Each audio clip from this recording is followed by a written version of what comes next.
Good morning students. આજે આપણે carboxylic એસિડની બનાવટને જોવા જઈ રહ્યા છે કે અલગ અલગ ઓર્ગેનિક કમ્પાઉન્ડમાંથી કઈ રીતે કાર્બોક્સિલિક એસિડ બનાવી શકાય એની આપણે આજે ચર્ચા કરવાના છીએ. તો ચાલો આપણે શરૂઆત કરીએ. કાર્બોક્સિલિક એસિડ એટલે શોર્ટમાં આપણે એને RCOOH બનાવટ આજે આપણે જોવા જઈ રહ્યા છે.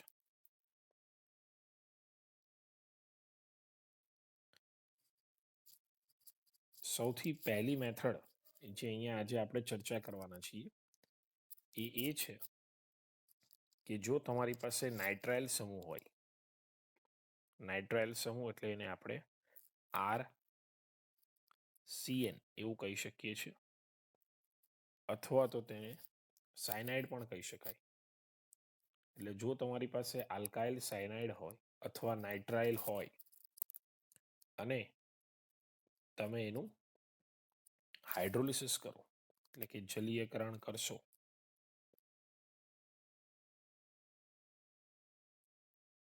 તો એના પરિણામ સ્વરૂપે તમને ફાઇનલી અહીંયાથી કાર્બોક્સિલિક એસિડ જે છે મળી જશે. આ સૌથી બેસિક અને સૌથી સરળ સ્વરૂપ છે. ત્યાર પછી આપણે આખું મિકેનિઝમ સાથે આને સમજીએ કે કઈ રીતે સાયનાઇડમાંથી કાર્બોક્સિલિક એસિડ મળતું હોય છે. H2O પણ લખી શકો તમે એરો ઉપર, અથવા એક્ઝામમાં H+ અને OH- આ પ્રમાણે પણ આપ્યું હોય, doesn't matter, it is same. એટલે સાયનાઇડમાંથી કાર્બોક્સિલિક એસિડને આપણે સરળતાથી બનાવી શકીએ ફક્ત હાઇડ્રોલિસિસ એટલે કે જલીયકરણની પ્રક્રિયા જે છે અહીંયા કરવાની છે. તો ચાલો આપણે આખી પ્રોસેસને સમજીએ.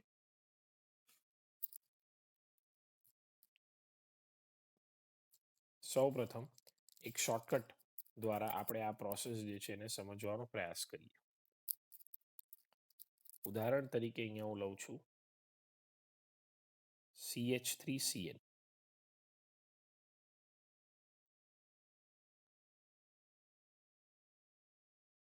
એને આપણે મિથાઇલ સાયનાઇડ પણ કહી શકીએ છીએ. મિકેનિઝમ દ્વારા પણ આપણે આને સમજવાની છે. માની લો કે આપણે નું જલીયકરણ કરીએ છીએ, H3O+ એડ કરીએ છીએ. H3O+ લખો કે પાણી લખો, ડઝન્ટ મેટર, એનો અર્થ સેમ જ થાય. હવે શોર્ટકટ દ્વારા આપણે આને સમજવાનો પ્રયાસ કરીએ કે કઈ રીતે આ વસ્તુ બનતી હોય છે. તો પાણીનો અણુ જે છે બેટા અહીંયા હેલ્પ કરશે તમને એના હાઇડ્રોલિસિસ કરવામાં. તો જુઓ શોર્ટકટ કઈ આવી છે કે તમે આ પ્રમાણે પાણીના અણુને રિપ્રેઝેન્ટ કરો અને ત્યાર પછી કશું નથી કરવાનું. કાર્બન અને નાઇટ્રોજન વચ્ચે જે ટ્રિપલ બોન્ડ છે એમાંના 2 બોન્ડ બેટા શું થઈ જશે? બ્રેક થઈ જશે. એટલે આ રીતે આપણે આ બંને બોન્ડને બ્રેક કરી શકીએ છીએ અહીંયાથી. આ એક શોર્ટકટ છે. રિયલ મિકેનિઝમ આપણે જોઈશું. અને બોન્ડ બ્રેક થતાં જ શું થશે? બોન્ડ જેવો બ્રેક થઈ જશે એટલે તરત જ કાર્બન ઓક્સિજન સાથે જોડાઈ જશે અને નાઇટ્રોજન જે છે એ આ બંને હાઇડ્રોજન સાથે જોડાઈ જશે. એટલે નાઇટ્રોજન જો બંને હાઇડ્રોજન સાથે જોડાય અને કાર્બન ડબલ બોન્ડથી ઓક્સિજન સાથે જોડાય તો બેટા આવી રચના જે છે અહીંયા બની જશે CH3 C double bond O NH2. અને આ જે અહીંયા રચના બની ગઈ CONH2, આને કહેવામાં આવે એમાઇડ. એટલે આ કેટેગરીનું સંયોજન સૌથી પહેલા ફેસમાં આપણને મળે છે કે વચ્ચે એમાઇડ બનશે અને ફરીથી પાછી આ જ પ્રોસેસ કરવાની છે. ફરી આપણે પાછા શું કરાવશું? હાઇડ્રોલિસિસ કરાવશું. H3O+ ને એડ કરાવશું. એટલે જેવું તમે અહીંયાથી ફરીથી હાઇડ્રોલિસિસ કરશો અને થોડું આને ગરમ કરશો એટલે ફાઇનલી અહીંયાથી એમોનિયા ગેસ જે છે છૂટો પડી જશે. કઈ રીતે? તો એની પણ શોર્ટકટ છે કે જેવો પાણીનો અણુ તમે એડ કરશો એટલે અહીંયા હું H લઈ લઉં છું, અહીંયા લઈ લઉં છું OH. બસ તમારે આ બોન્ડ જે છે એને સરળતાથી બ્રેક કરી દેવાનો છે. એટલે થશે શું કે NH2 સાથે હાઇડ્રોજન ચાલ્યો જશે અને OH ગ્રુપ બેટા કાર્બન સાથે જોડાઈ જશે. એટલે એના પરિણામ સ્વરૂપે અહીંયાથી તમારું ફાઇનલ પ્રોડક્ટ આવું બની જશે CH3 C double bond O અને અહીંયા બેટા OH આવી જશે અને એમોનિયા ગેસ તો દૂર થઈ જશે. એટલે આ શોર્ટકટ મેથડ છે કે કઈ રીતે પાણીના અણુનો ઉપયોગ કરીને આપણે જલીયકરણ કરીને નાઇટ્રાઇલ સમૂહમાંથી સૌપ્રથમ અમાઇડ અને એમાઇડ સ્વરૂપમાંથી લાસ્ટમાં કાર્બોક્સિલિક એસિડ જે છે એને બનાવી શકીએ છીએ. એટલે જો તમે મિથાઇલ સાયનાઇડ લો તો ફાઇનલી તમને ઇથેનોઇક એસિડ અથવા એસિટિક એસિડ મળતું હોય છે. આ જ શોર્ટકટનો ઉપયોગ આપણે એક એરોમેટિક એટલે કે બેન્ઝિન રિંગવાળા સંયોજન માટે પણ આ જ વસ્તુને અપ્લાય કરી શકીએ છીએ. તો ચાલો એના માટે પણ આ વસ્તુને અપ્લાય કરીએ. ચાલો તમે અહીંયા જોઈ શકો છો કે મારી પાસે અહીંયા સાઇનોબેન્ઝીન આપણે લેવામાં આવ્યું છે. તો આ થઈ ગયું તમારું સાઇનોબેન્ઝીન.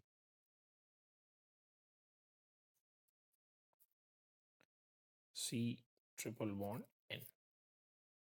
ફરી પાછું આ જ વસ્તુ કરવાનું છે બેટા. પાણીનો અણુ જે છે અહીંયા આપણે લઈશું અને એના આધારે જ દરેકને બ્રેક કરશું. તો આ બોન્ડ જે છે એને તોડી નાખો. પાણીનો અણુ તમે લઈ લો અહીંયાથી. એટલે થશે શું? સાયનાઇડ જે છે એમાંથી 2 બોન્ડ તૂટતા ફાઇનલી તમને શું મળી જશે અહીંયાથી? એમાઇડ બની જશે એટલે કે CONH2 બની જશે. એટલે શોર્ટકટના ઉપયોગ દ્વારા પણ બહુ સરળતાથી તમે આનો આન્સર આપી શકો છો. અહીંયા બની જશે બેન્ઝેનેમાઇડ અને આ બેન્ઝેનેમાઇડ જે છે એનું ફરીથી તમે હાઇડ્રોલિસિસ કરશો અને થોડા પ્રમાણમાં આને ગરમ કરશો એટલે થશે એવું કે એમોનિયા ગેસ જે છે અહીંયાથી સેપરેટ થઈ જશે અને ફાઇનલી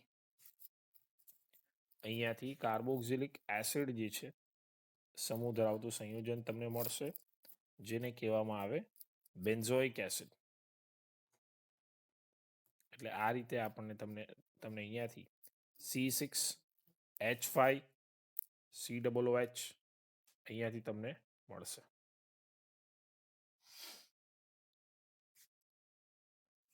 એટલે આ રીતે એરોમેટિક હોય કે એલિફેટિક હોય ફાઇનલી તમને સાયનાઇડ સમૂહમાંથી કાર્બોક્સિલિક એસિડ જે છે બેટા અહીંયા મળતું હોય છે. હવે આપણે એના મિકેનિઝમ તરફ જોઈએ કે કઈ રીતે આ વસ્તુ જે છે શક્ય બને છે, કઈ પ્રક્રિયા દ્વારા આ વસ્તુ વ્યવસ્થિત થાય છે. તો ચાલો હવે આપણે એનું મિકેનિઝમ લઈએ.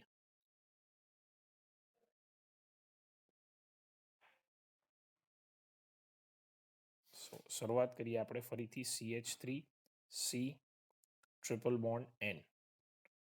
સૌથી પહેલા અહીંયા H+ જે છે જે ઉદ્દીપક તરીકે વપરાય છે એનો રોલ વધારે ઇમ્પોર્ટન્ટ છે. શું થશે?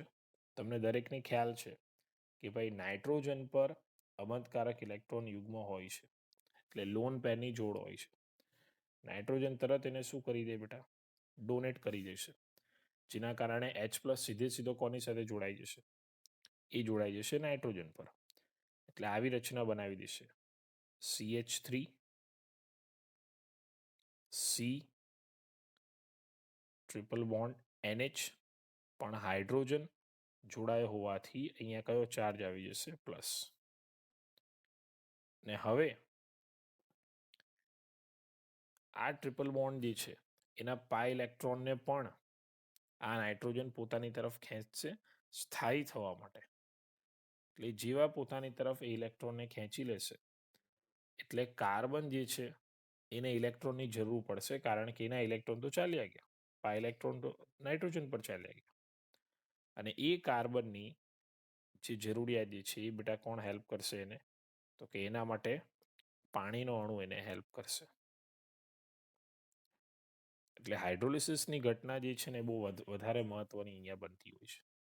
પાય ઇલેક્ટ્રોન નાઇટ્રોજને ખેંચી લીધા, જેથી એના પરનો પોઝિટિવ ચાર્જ ચાલ્યો ગયો અને એક બોન્ડ તૂટી ગયો. અને હવેની રચના તમે જોશો ધ્યાનથી તો કંઈક આવી રચના જોવા મળશે. CH3 C ટ્રિપલની જગ્યાએ હવે ડબલ બોન્ડ થઈ ગયો, કારણ કે એક બંધ જે છે તૂટી ગયો, નાઇટ્રોજને ઇલેક્ટ્રોન લઈ લીધા. પરંતુ પાણીનો અણુ બેટા આ રીતે અહીંયા જોડાઈ જશે, આખે આખો આ રીતે અહીંયા જોડાઈ જશે. બસ એટલે આ વસ્તુ જે છે એ બહુ મહત્વની છે. પ્લસ એના પર પોઝિટિવ ચાર્જ તો છે જ, કારણ કે H3O+ હોવાથી અહીંયા આપણે એના પર પોઝિટિવ ચાર્જ રહેશે.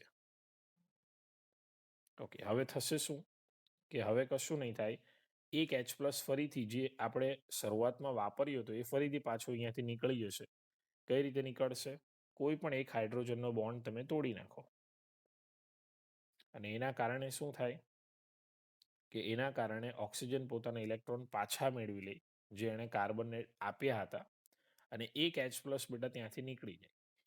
તો જેવો એક H+ ત્યાંથી નીકળી જશે એટલે ફાઇનલી તમારું સંયોજન આ કેટેગરીનું બની જશે. આ પ્રમાણેનું સંયોજન બની જશે CH3 C, અને ઉપર એક H+ જે છે ચાલ્યો ગયો છે, જે શરૂઆતમાં તમે ઉદ્દીપક તરીકે લીધો, અને ઉપર હવે શું બની જશે? OH, અને અહીંયા શું બની રહેશે તો કે ડબલ બોન્ડ NH. આ પ્રમાણેની વ્યવસ્થા અહીંયા થઈ જશે. આ ઇન્ટરમીડિયેટ સ્ટેજનું સંયોજન અહીંયા બની ગયું છે. ફરી પાછી પ્રોસેસ થશે અને જે H+ નીકળ્યો, જે અહીંયાથી H+ જે નીકળ્યો એ H+ બેટા પાછો ક્યાં જોડાઈ જશે? પાછો આના પર જ જોડાશે, કારણ કે હજી પણ નાઇટ્રોજન પાસે એક લોન પેર ઇલેક્ટ્રોન છે. એટલે જેવો H+ ત્યાં જોડાઈ જશે એટલે ત્યાં એ બેટા NH2+ બનાવી દેશે.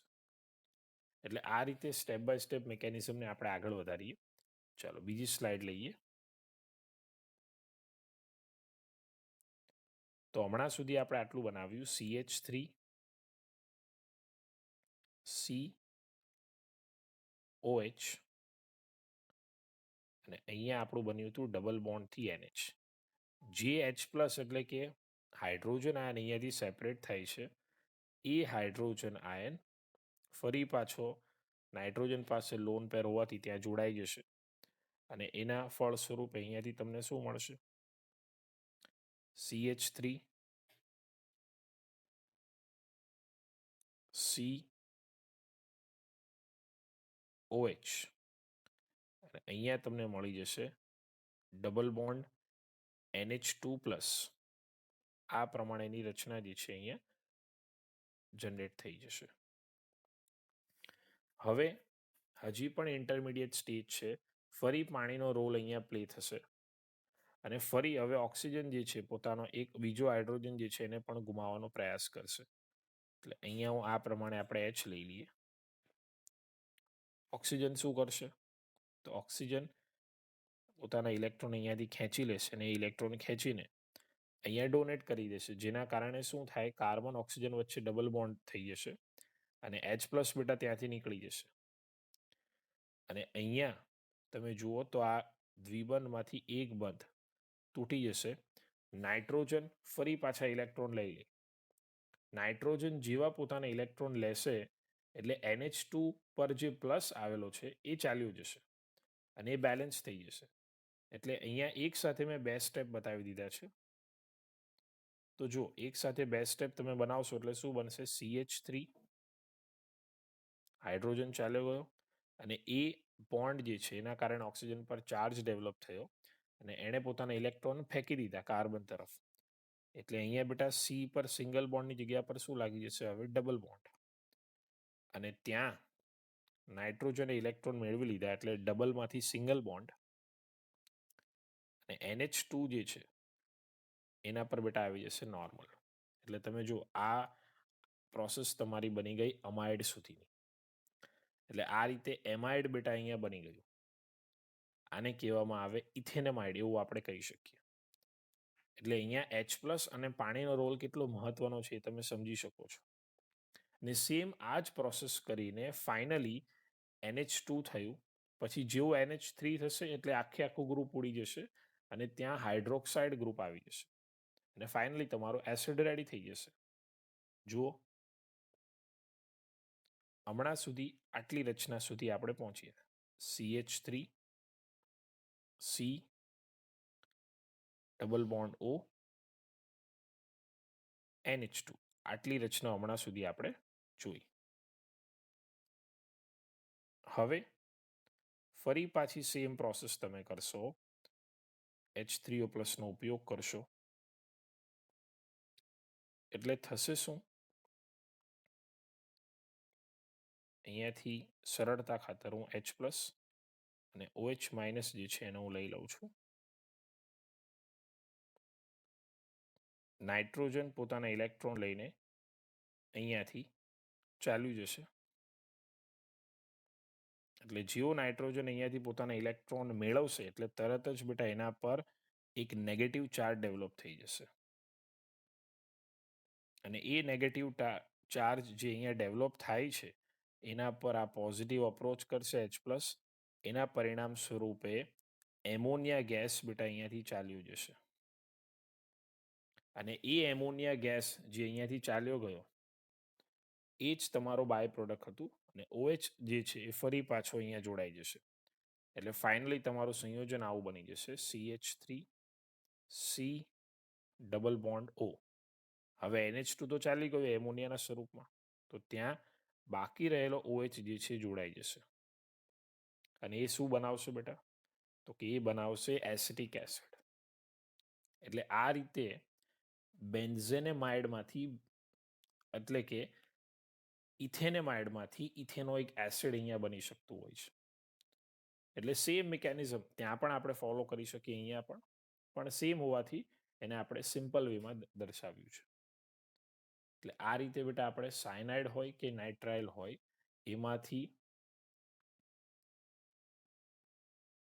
એસિડ સમૂહ ધરાવતું સંયોજન બનાવી શકીએ છીએ.